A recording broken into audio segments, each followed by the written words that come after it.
have your attention, please? You're listening to Tales from the Tannoy with Eleanor Hamilton. When you think about how many faceless people speak to you every day, it's quite remarkable.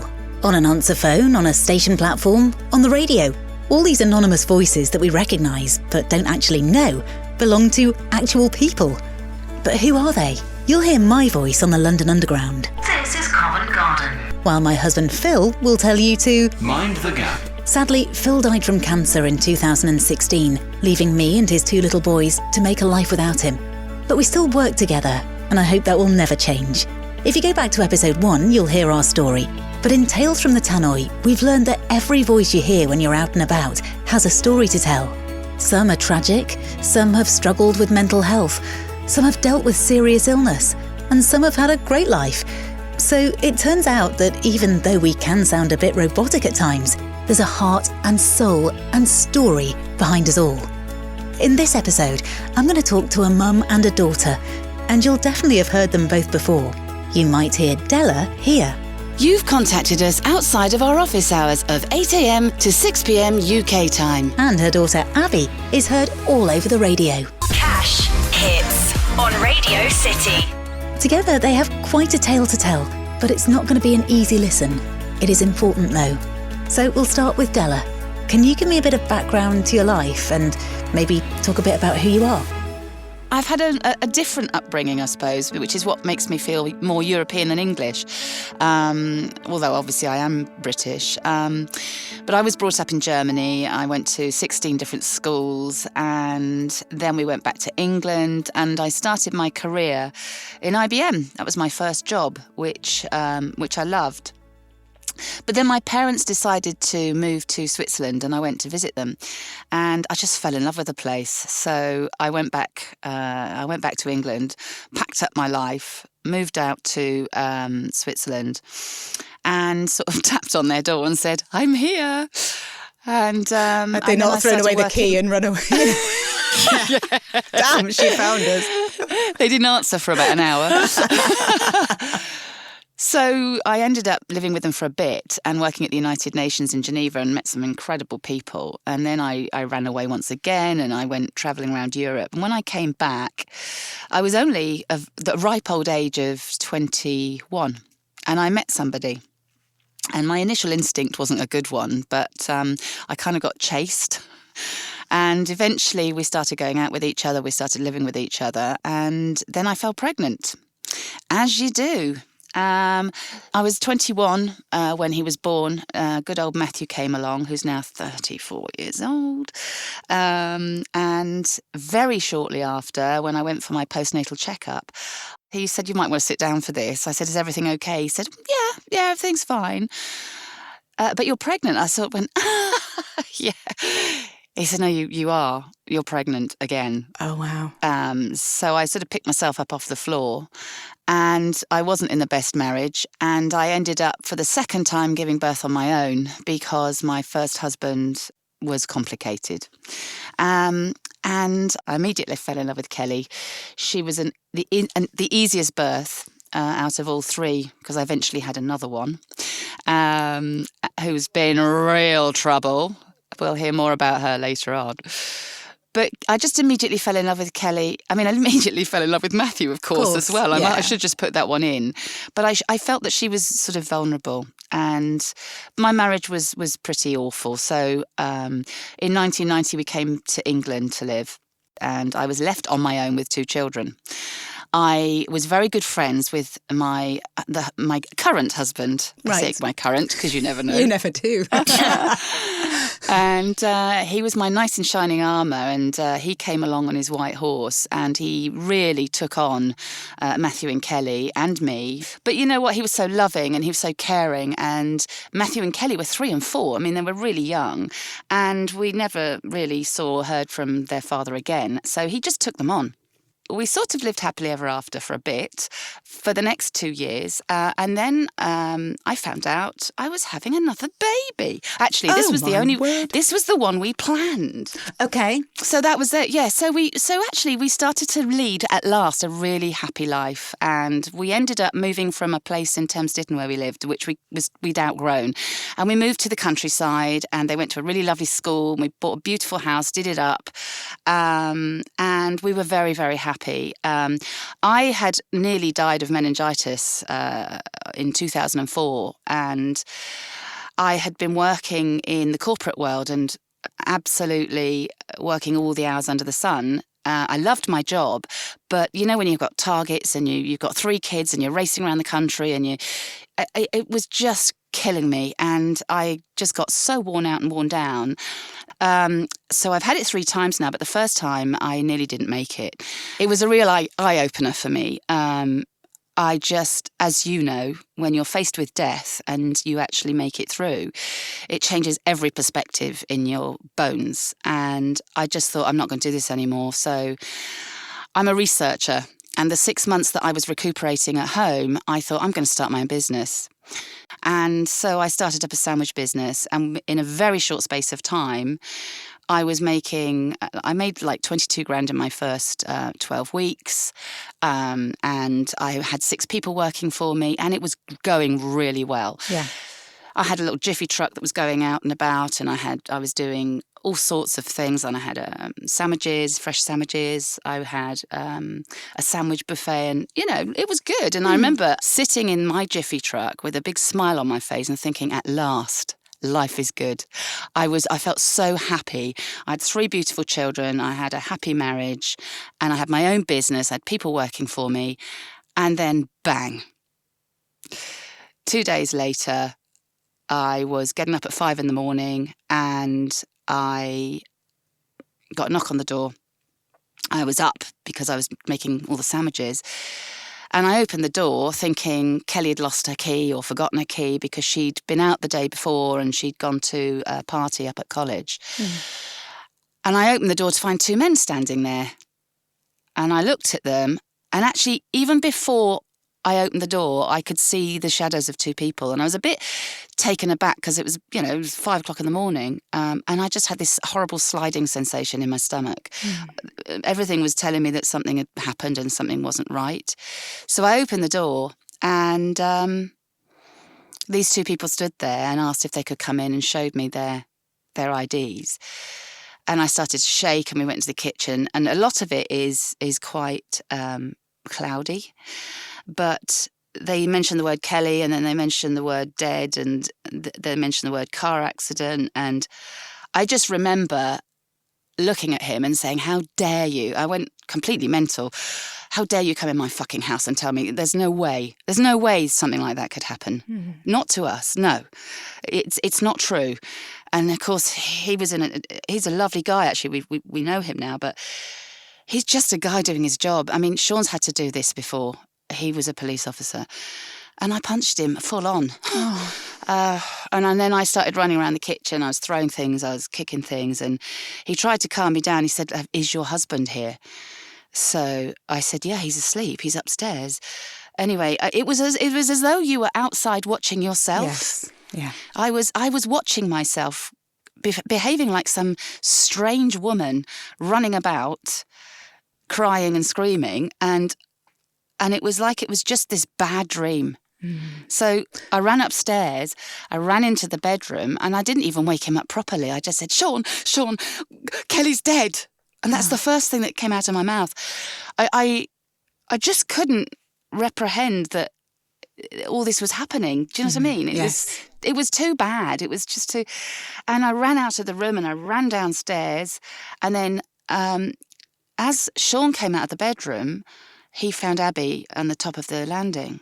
You might want to take over this bit, Abi. Yeah, I was going to say, Abi, how that must have been a terrible shock for you, because how old was Kelly when she died? Well, so she was 17 and you were...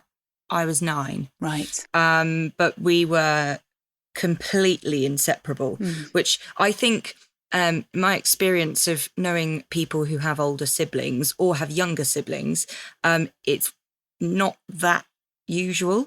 I think when there's a big gap like that, it quite often is. And I'm only speaking from my own experience because I had 2 younger sisters who were 11 and 14 years younger than me, and I just adored them. But my brother, who was 18 months older than me, we couldn't stand each other. Yeah, it's just. But I think it's like when I've known like friends of mine who had older siblings, and they do tend to sort of take you under their wing a bit. But there's always this kind of thing of when you're an older kid.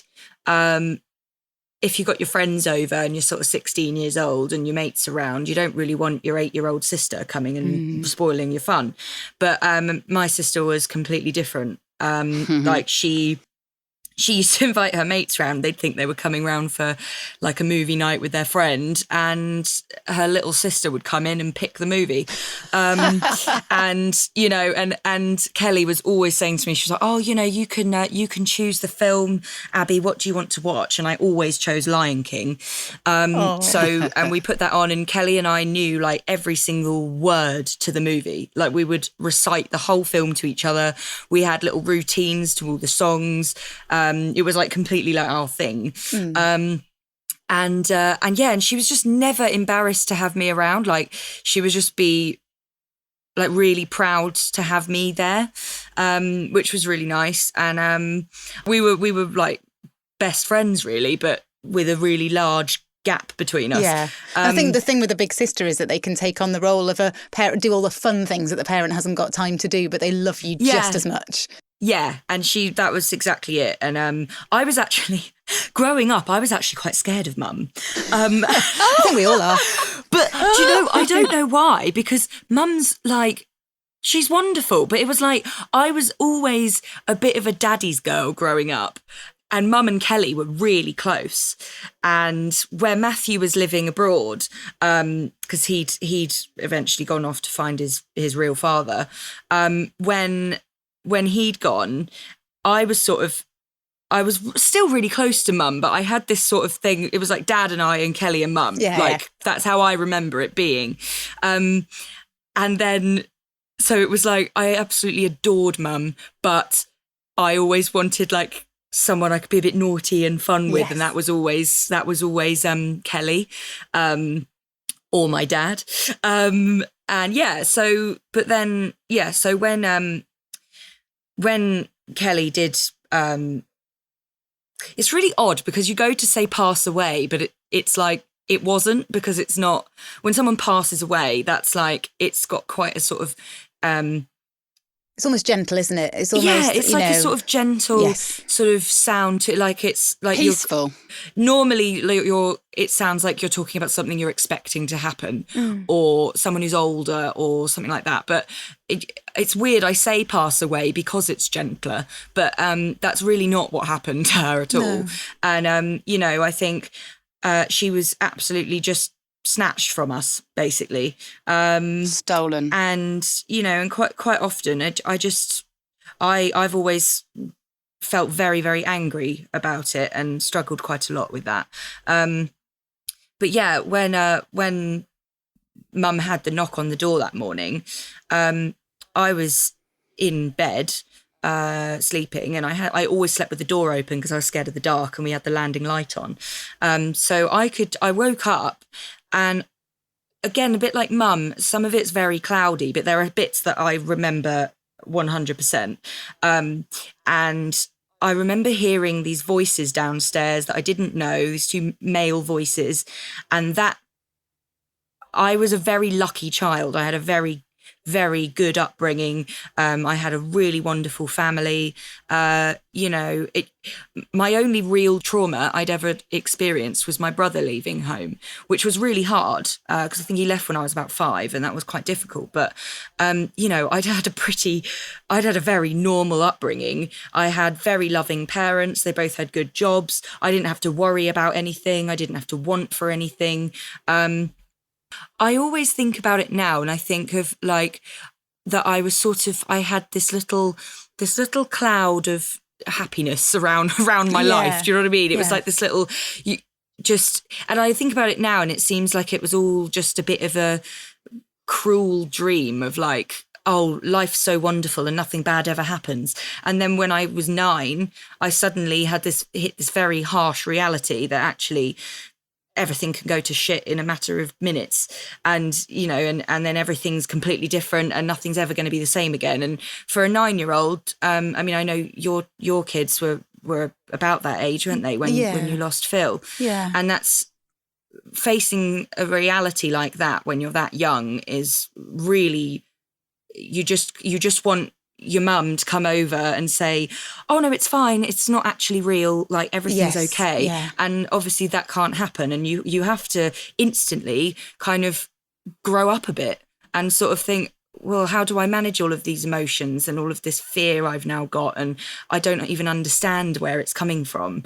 And I didn't have you know what death is, but you don't have a full appreciation of what that really means. And I think you don't really think it's that final, or you believe that maybe if I just wish hard enough, because we're still reading fairy stories when we're 9, aren't we? And if I wish hard enough, she'll come back. And I was always a bit of a baby. Like I was very into make believe. I always loved it, and which is great. I still am, really. Like my favorite stories are Harry Potter, and I'm 25. But when Mum obviously got this knock at the door, I heard these voices, and then I started to hear my mum like shouting, which was just so. But it wasn't like when you're angry and you're telling someone off, which is what I was used to hearing if I heard my parents shouting, because it was normally at me. It was instead, it was like this awful, it was just like this, something you'd hear in a horror film. It was just like this awful, like distraught noises, and it was just very, very frightening. And it was very early in the morning. It was a Monday morning. I'd gone to bed the night before, having had a wonderful day, spending the whole day with my sister, just the two of us, at a fair at her college. I spent the entire day with her. She'd brought me home, and I'd gone to bed having had a wonderful weekend, and I was ready to go to school the next morning. And then I woke up hearing these noises, and I came out of my room, and Mum actually ran past me when she came up the stairs, but I don't think she remembered that, or I don't know, but she ran past me and went into the bedroom, and I heard her saying Kelly's dead or something, and I was like, what? And it was really Jesus, I just wish I could take that back. I was like this tiny. I just. It's really weird because when Mum said it's like you watch yourself. That's kind of how I think of it now. Like you look back at it, but I can see like this little person who wasn't really me. Do you know what I mean? Mm. And it's like I look back at it. It's like I'm watching this little baby like being hurt like this, and I just thought I just want to cover my little me up and just be like, give her a cuddle. Yeah. Because I feel like after that day, I wasn't that person anymore. But yeah, and then so Mum ran past me, went back down the stairs, and Dad came out of the bedroom looking very, very confused. His eyes were all screwed up and he was blinking a lot. And I was like, Daddy, what's going on? And he said, oh, nothing, go back to bed. Because, he'd just woken up like that. He probably didn't have a clue what was going on. So he went downstairs, and I went into Kelly's bedroom was next to mine, and I opened her bedroom door, and I see her bed was made and her curlers were on, because she always left them on. And it smelt like her perfume, and it just, everything looked as it should be, but she wasn't there. She was supposed to be staying with her friend, but I sort of instantly was like, oh, I think I understand what's going on. And so I just thought, I've got to go downstairs and find out what's going on. So I went down and went to the kitchen, and Mum was sat in this chair and Dad was hunched over her, and they were hugging and crying. And these two men, who to me looked like giants because I was very small, and they were stood over on the right and, looking down. And I came in and I was like, what on earth is going on? And I remember I ran over to Mum and I said, what's happening? and she cuddled me and she just said, Kelly was in a car accident and she's been killed. And I just ran to the toilet straight away and I was throwing up. And that's kind of, I don't really remember what happened after that. But yeah, and then I spent the next 2 weeks sort of, you know, having all these people coming around and everyone fussing and, you know, we're picking out things for a funeral. And, you know, when we had to choose a coffin for Kelly, Mum and Dad, you know, they're looking through this catalogue and, you know, and it's like you're shopping for a new sofa. It was like, and this is like from a child's point of view, it's just so bizarre because you just have no understanding of this until it happens.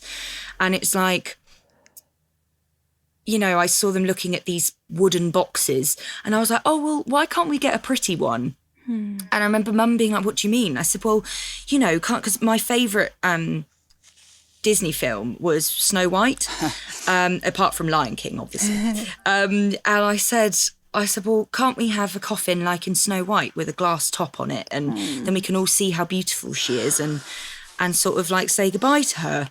And Mum was like, well, no, we can't because, you know, she's been in a car crash. She doesn't look like that anymore. And it was just so hard to understand that because to me, she was like my beautiful big sister and I just couldn't really digest it. Sorry. Oh, God. It's fine. Sorry. It's all right, Ellie.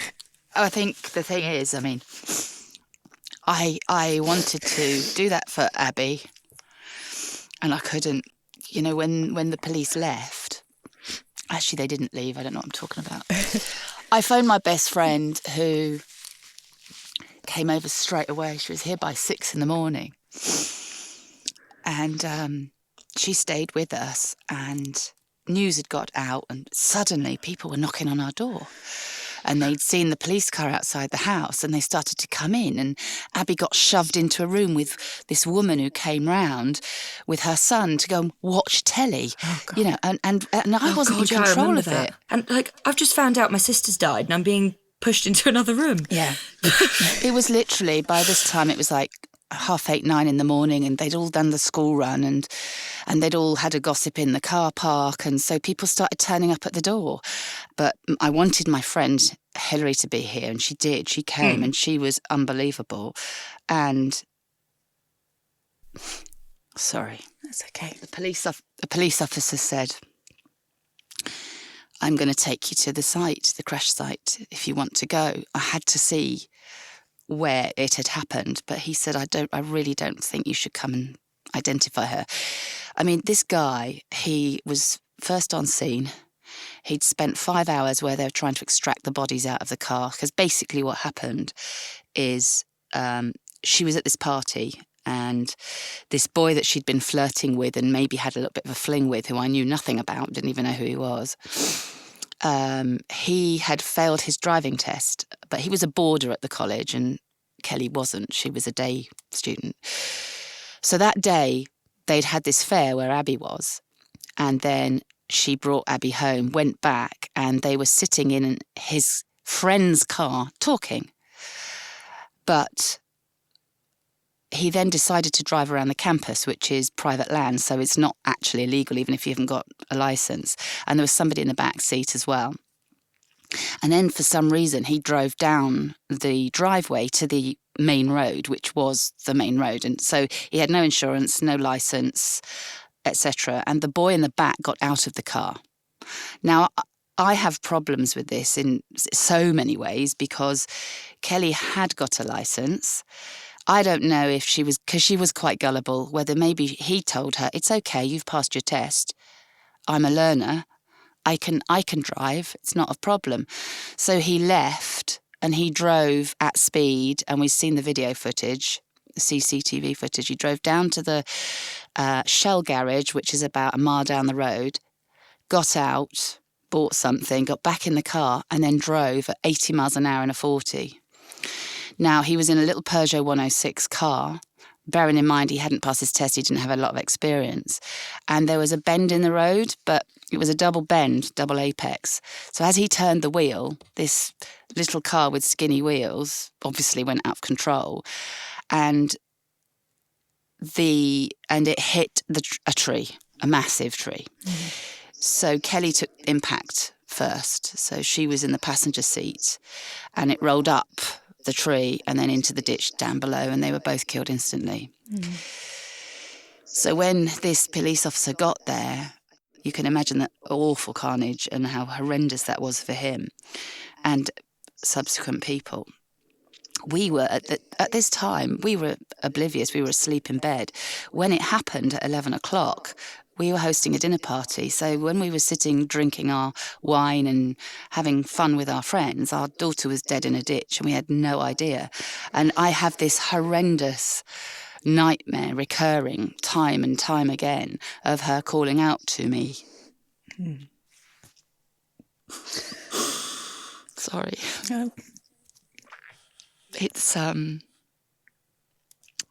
but clearly that is not the case. No. I know for a fact that when they hit that tree, for some reason, she didn't have a seatbelt on either. So I have these visions of her trying to get out the car maybe at speed, because she was quite adamant about safety. So it just doesn't add up to me. I don't understand it. So we got a lot of questions unanswered, But anyway, so getting back to Hilary, my friend who turned up in the kitchen, and then the policeman, he said, I really don't think you should go and identify her. And I said, she's my baby. I have to see her. And so Hilary, bless her, offered to come with us, which, I mean, we had no idea what we were going to see. But firstly, we went to the crash site. And there were just this crowd. There must have been 100 people at the crash site, and there were bits of car and bits of glass, and it was so surreal. And again, you're standing there at a tree looking at yourself thinking, what am I doing here? This can't be true. It can't be, because things like this don't happen to people like us. Surely not. It's just too bad. You can't. And we had people coming up and hugging us, and I just felt numb, and people were saying things. It was like there was this echo in my ears and I couldn't understand what they were talking about, and it was like you were watching a movie. And I got back into the police car. They took us to the hospital and we went into this grotty little corridor and up to this door, and then my heart was racing, and he said, you don't have to do this. And I said, I have to know that it's her, first and foremost, and she needs to say goodbye. I need to say goodbye. So Sean and I held hands, we went in, and Hilary was with us. And she was on this bed, and they'd protected the worst for us on her face. And it wasn't a princess, and it wasn't it wasn't my daughter. I didn't even recognise her, and it was just awful. And they said, you can't touch her, you can't hug her, because clearly she'd broken limbs and all sorts, and they were trying to protect us. But it was just a nightmare. And I broke down, and then I said, can I have some of her hair? I just wanted some hair. So I had something of hers. So they cut some hair off. Well, they gave me the scissors, and I couldn't do it because it was like taking something away from her that was still alive. I mean, she was cold, and that was just, I touched her forehead, and the shock. And that's when I realised this is real. You all right, Abs? Yeah. So we came out, and we went home. And then that's when Abby was saying about these coffins and everything, and I I couldn't tell her. She knows since, because obviously we've had these conversations. Yeah. But then I had to go and identify her at the Chapel of Rest, and unfortunately they do what they do to make them look better, and unfortunately they'd stitched up what was they'd hidden from me, which made it far worse. So I now have this horrendous image, which I've been trying to deal with over the years. I didn't know that. Oh, I'm sorry.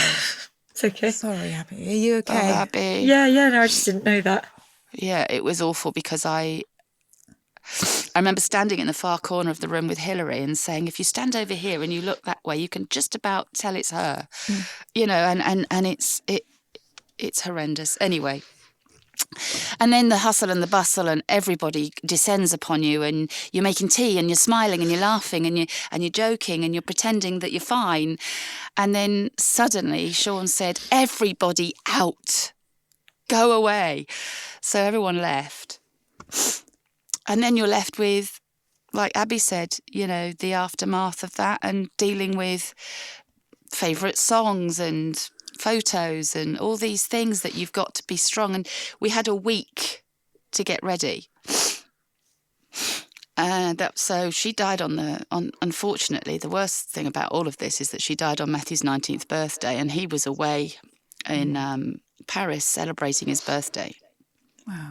And I couldn't get hold of him. So I had to get hold of his dad, which isn't an easy thing for me to do. And we couldn't get hold of him, so Interpol got involved, and then they found him, and then he rang me, and then Matthew rang me, and it was all on the phone. But he managed to get a flight the next day and come over, and he was with us for, I can't remember now, maybe a week or two.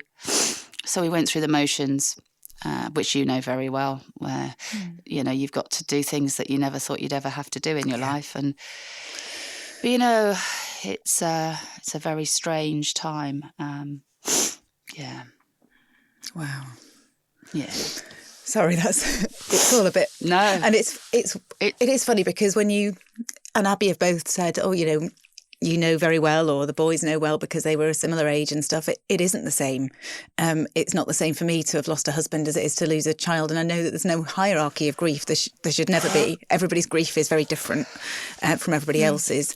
But there's something very different about being told that you're going to die or your partner's going to die and you're going to make these plans and you sort of try and put things in place and you prepare yourself for it. But all of this happened within a day or two where one, you know, as you said, you were sitting in your work van thinking how wonderful life was and then bang, gone. 2 days later, everything had changed forever. And you're right, you know, I don't think there's any worse loss than losing a child. No. You're not supposed to lose a child. No. I have 3 beautiful children. I love them all equally. And I feel that Matthew and Abby have had the worst experience losing their sister, who they adored, both of them. They were both very close in different ways. And the trauma that it's put them through since has been immense. And, you know, it nearly broke our marriage. I mean, we've struggled, as you well know. We've both had anxiety, depression. Sean has PTSD from the work that he does being a detective as well. And you put all that together in the mix. And actually, if it hadn't been for Hilary, I wouldn't be here today because we had a lovely garden. And because I had been preparing for the day and I had all my jobs on a whiteboard, so, I don't know, 28 sandwiches for Mr. Smith, you know, buffet for whichever company I was doing it for. When everybody went and I was left in this kitchen, it was just Abby, me, and Hilary. And I just didn't know what to do. What do you do? What do you talk about? Yeah. You know, the birds were still singing. How dare they? Yeah. There were people going up and down the A3 and I could hear the cars busy. And my world just stopped. That was it. It was the end. It felt like that was it. There was this massive light in my life and it just went out and I had no control over it. I couldn't do anything about it. The anger started and the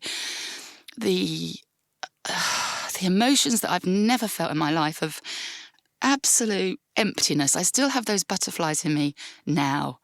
All those years of you know, it'll be, I can't even say, 2005, so it's 15 years now. And she was 3 weeks off her 18th birthday. So we had a party planned. She had a trip planned, with the first trip away with her friends. We had loads of presents wrapped up for her, you know, and you've got to deal with that. And then you end up with birthday cards arriving for her because some people don't know. Oh. And 2 days after the funeral was Abby's 10th birthday. And for Abby, we had to make it normal. So I found myself 2 days after the funeral in Toys R Us, wandering around with a trolley on my own, not really knowing what I was doing or where I was, and just trying. So I was just filling up the trolley with stuff for Abby because it had to be a proper birthday for her. Yeah. And I actually went back to school that day. But it was only, my birthday's 11 days after she died. And I was like, all our birthdays are very close together, all the kids. And I was sort of,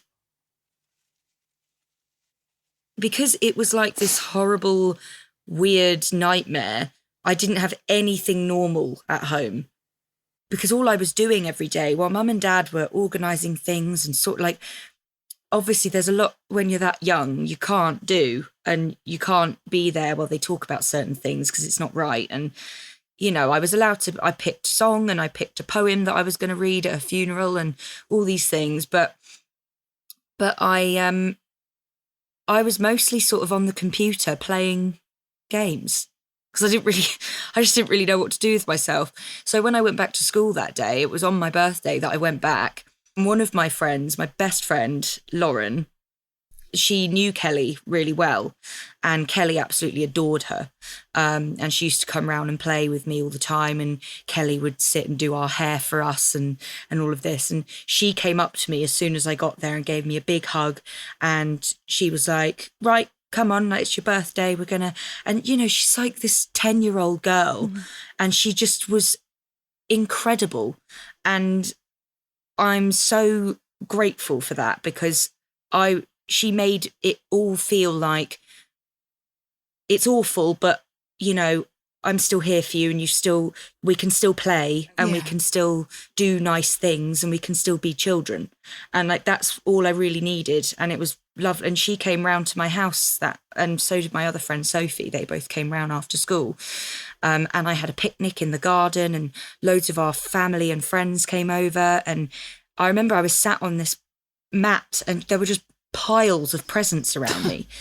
And it was just mad. I was like, what have I done? Like, why am I getting all these presents? Like, yes, it's my birthday, but why have I got so much? And the thing is, people just wanted to cover you with love and give you things. And because when you're a little girl and that happens, people just want to make it all go away, and all they can do is spoil you.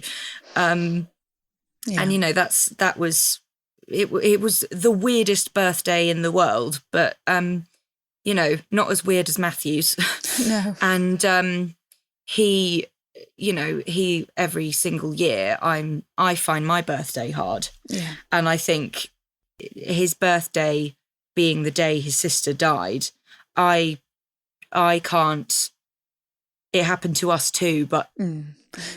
there's something very difficult about anniversaries, though, isn't there? You know, and it doesn't matter why. Nobody knows why, really. It's just as you see that date coming up, it's just another year. The anniversary is always this horrible, like, dark cloud that descends on you. Yeah. And it's just horrendous. And for me, actually, quite often, the lead up can be worse than the day. Yes. Because when you've had the day, it's like, oh, thank God for that. Yeah.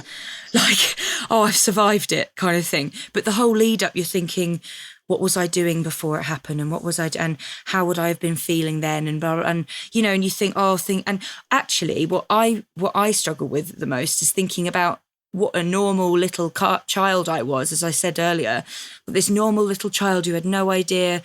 And I just think, God, I would give anything to be clueless again. Yes. Do you know what I mean? And I think about that and I think, God, this week, 15 years ago, I was probably, all I was thinking about was, oh, it's my birthday in a few weeks. And, oh, like, my sister's going to take me out for a fair this weekend. And, you know, that's all I would have been thinking about. And I wouldn't have had anything to worry about. And thinking about that now, and you think ever since then, it's felt like all I've done is worry. Yeah. Yeah. So tell me about your the years that the last 15 years, obviously you've had to almost reset, change your life in every way.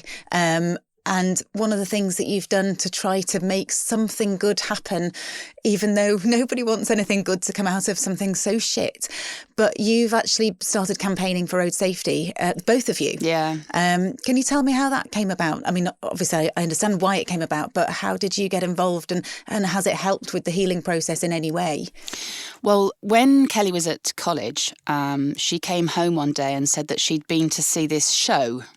That's how she put it. And she said, oh, Mum, I saw this thing today and it was so sad. I saw this woman on the stage and she was talking about her son who was killed by a hit-and-run driver. And I said, oh, my God, that's awful. And she sobbed and sobbed, and she told me about this firefighter who had almost burnt to death on his motorbike with 3 joyriders driving towards him. They knocked him off his bike. He went in the air. The bike landed on him and went into flames. So these real people were standing on a stage telling young drivers how things can go wrong, and when things go wrong, how awful it can be, and the repercussions for the families who are involved and the people that lose young drivers. And she cried and she sobbed and I sobbed. And I remember she was 17 and she was heavy and she was my big girl, still my baby, but my big girl. But she sobbed and sobbed and she wet me through on my T-shirt and we cried together. And I thought, my God, how does that woman even ever carry on living? How does any mother ever get better, in inverted commas, from such a shit thing like that? It's the worst thing in the world that can happen to you. And it stuck with me for some time. And then when Kelly died, it became apparent that the boy that was in the car with her hadn't been to that show for some reason. Kelly had, and she still was in that car, which is why it made me think maybe, because your mind works overtime when you're grieving, doesn't it? 'Cause you can't sleep and you're playing it over and over. And you start I just saying, thought, oh, what if this and what if that? Yeah. Yeah, you do. And the fact that the boy in the car got out of the car and he subsequently spoke to me about it. He even mentioned Safe Drive, Stay Alive, and he said, I just could not be in that car. And I said, well, did she try and get out? He said, no. Mm-hmm. And it made me angry, actually, that she didn't. Yeah. But I don't know whether she was gullible and she was talked into it. I don't know. We don't know. And we never will. And that's one of the hardest things we'll ever come to terms, well, we'll never come to terms with. But so anyway, I started thinking about this, and a few months into my grief, I was basically on a road to hell, and I was almost self-destroying myself because Matthew lived in Switzerland, Abi went back to school, Sean went back to work. I was trying to struggle on with my business, but it folded because I had no motivation whatsoever. My best friend Hilly was coming around every day, cooking for me, making me wash my hair, making me get up, telling me to eat, She did that for 6 months. And she said, Della, you've got to get on with your life. And I sort of looked at her blankly and I just thought, what for? She said, you've got Abi. And I feel really bad about this because at the time, obviously I love Abi. She's my daughter and I love her to bits, as you know. But at the time, you feel resentful that you've got to be strong for them. But as time went on, I started to think about this and she was right. And I thought, you know what? There is something I can do that will keep Kelly's memory alive, and it will mean that she didn't die for nothing. And I got in touch with Surrey Fire and Rescue Service because it was this firefighter that started up something called Safe Drive, Stay Alive. And he started it because he ended up in hospital for a whole year having skin graft, and he's totally disfigured, and he lost both his legs. They had to be amputated. But worse than that, his wife was on the back of the motorbike and she died. So that had a massive impact on me, and I got in touch with them and I said, I want to meet you. So they came to the house and we had a cup of tea, and I talked about Kelly to them. They were both in floods of tears. I was in floods of tears, and they said, you know what, your story is so compelling. Obviously it's not a story, it's my life, but how would you feel? And I said, I really, really want to do it. And I threw myself into it. So we're talking the year she died. Wow. So 2005, that November, I met all of the people. It's basically made up of Surrey Fire and Rescue, SECAM, which is South East Ambulance Service. At the time, it was the Royal Surrey Hospital, Surrey Police, and victims, as we were called then, of road traffic collisions. And so I met some incredible people, and they sort of became my family because they saw me at my most vulnerable. They've dealt with this shit. Yeah. They've seen so much carnage on the roads and young people being scraped off the roads and the most horrific things you can imagine. And I didn't have to explain myself to them because they got it. And a lot of those were parents too. Yeah. And there were other people who had lost their kids, their brothers, their sisters. And we all made it into this, inverted commas, show. But it was a real life performance which made people stand up and listen. Even young people that you can't always reach to. Yeah. It was a live performance. And so I did it with the intention of maybe doing 1 or 2 shows, and I ended up doing it for 10 years. Right. Because I got to know these people and I could see it was making a difference. And when we initially started these shows, there wasn't much of attendance. And as we went on and on and on, initially kids didn't want to come to it, and then it got a name for itself. I mean, it was a local place, and I used to go shopping in Guildford, and occasionally, I think I was in Primark or somewhere like that, and the boy behind the counter kept staring at me, and he said, "You're that woman, aren't you? That woman on stage with Kelly's shoes." And he actually said her name, and the hair stood up on the back of my neck, and I was like, "Oh my God." He said, "I was at Merriswood College and I knew her, and I went there and I saw your speech, and oh my God, how are you?" It's like he knew me. How lovely. And you know what? From that moment on, I thought, this is what I need to be doing. Mum and Dad were understandably very protective of me after Kelly passed away. They always were. I mean, you're protective of your kids anyway, but once they'd lost one, it was like, well, we got to keep these 2 safe. And I got really fed up. I think I was about 16 and I wanted to be a normal teenage girl who can go out with her friends, not whether I'm going to a party or I'm going to the cinema or I'm everywhere I went. Mum would say to me, "Text me when you get there, let me know what you're doing, tell me exactly what time you'll be home." And it was like, I got it. But at the same time, I was like, oh, for God's sake, I just want to live my life and have fun and not have to worry. And why do I always have to be the one who's got to be sensible? And why do I always have to be the one who's got to be, who's got to think about my mum first? Or I've got, and I was I had this sort of stroppy kind of... Resentment. I did. I had this resentment. I felt like this is really unfair. Like none of my friends have to worry about this. Yeah, they text their mums and say, "Yeah, I'm here." But they don't have texts from their mum every few hours saying, "Are you all right? What are you doing? I haven't heard from you." And it was like, I would start to get very angry about it. And it was something that Mum and I had to sort of manage a lot with how... Because I would get fed up and I'd get annoyed at her, or she'd get annoyed at me and be like, "Well, how can you be so insensitive? You know why I'm worried." And, and it was something that as a teenager, when you're stroppy and you know everything, you argue with your parents anyway about loads of things. Yeah. But the big thing for me was I'm sick of being this sensible girl who's always got to, because of the stupid mistake that my sister made. And that's how I kind of felt about it. And I had a lot of anger towards Kelly for how I just thought, how can you be so stupid? Like to even sit in the car with someone who doesn't have a license, or like, why would you do that? And I just had this, and I'd always just missed her and just been really sad. And I've still got that. But then this anger started coming of this, you stupid girl. Like, how could you have done something so irresponsible? And now because of you, I'm like, having to pay for it kind of thing. And that's how it felt for me. And it was, and after that didn't last very long. It lasted a couple of years. And then I sort of started to get over myself a bit. I couldn't go off and rebel and not tell my parents where I was to spite them because I just couldn't do that to them. But when you started Safe Drive, you were at uni, weren't you? Yeah, when I started Safe Drive, I was 18, so I was in my first year of university, and then I had to go on stage and stand in front of all these people who were my age, knowing how people my age thought. Yes. And I had to stand there and stare at them. And it was really scary standing there. And I just remember standing there thinking, how on earth are you doing this?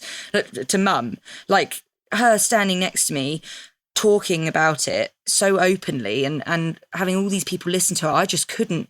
I was like, I want to do it because I want that. To me, I was like, that's like real strength, like being able to stand there and do that. Yeah. In reality, yes, it is strength.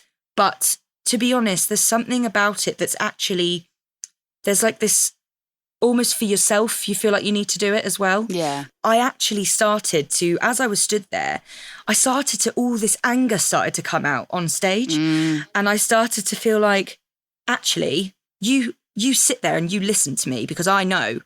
And it was like this thing of, actually, I'm a bit sick of thinking, oh, well, young people, they don't want to listen to this. And it's like, well, actually, I think all that resentment I had for having to be this safety conscious person and having to grow up when I was 9 and having to not having the normal childhood that you have and not going when you're at secondary school, I didn't just have to worry about the bullies and the lessons and the bitchy girls and the boys, whether I like them or not, and all this kind of stuff that you normally have to deal with. I also had to deal with overwhelming grief and my parents falling apart at home, and I think it all just came out on stage. And I just sort of I wasn't like shouting at them. I was just sort of going, actually, do you know what, this is what my life has had to be like, and it's really unfair. So my message was like, don't do this to your family and don't do this to your young siblings because they're the ones that are going to have to pay for it. This initiative probably saved me because it gave me a reason. And like you, I always try and see something positive in whatever I've been through, and I've always tried to learn from things. And very early on when we lost Kelly, I nearly did give up.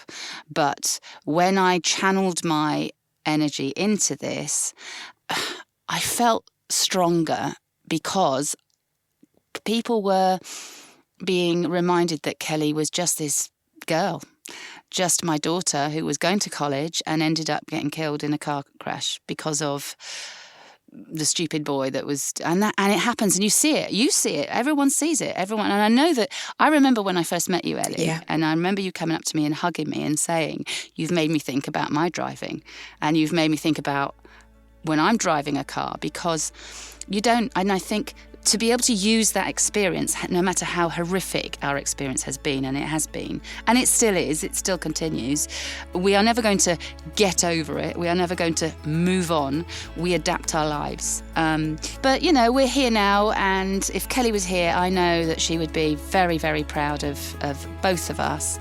And she'd be proud of her brother for putting his life back on track. She'd be so proud of her dad, Sean, because he's come a long way. And, we've all had to deal with this. No one writes a book on how to be a parent. And when you lose a child or a sibling, no one gives you a title. It's, if you lose your husband, you're a widow. If you lose your wife, you're a widower. If you lose a child, there is no word. Because I don't think you can describe that pain. I really don't. You've been listening to Tales from the Tannoy with Eleanor Hamilton and Della and Abi Phillips, with music from Beats Bakery. This podcast was produced by Carl Svensson from Tadar Media. We dedicate this podcast to the memory of Kelly Phillips, who is always remembered and much loved. And we feel that the last word should be with Kelly and Abi together. Hello, Mummy. Hello, Mummy. Miss you. Miss you too. Anyway, we've got to go now. And now Kelly's looking at me like I'm talking rubbish. Anyway, we've got to go. So, bye. See you tomorrow. Love you. Mwah.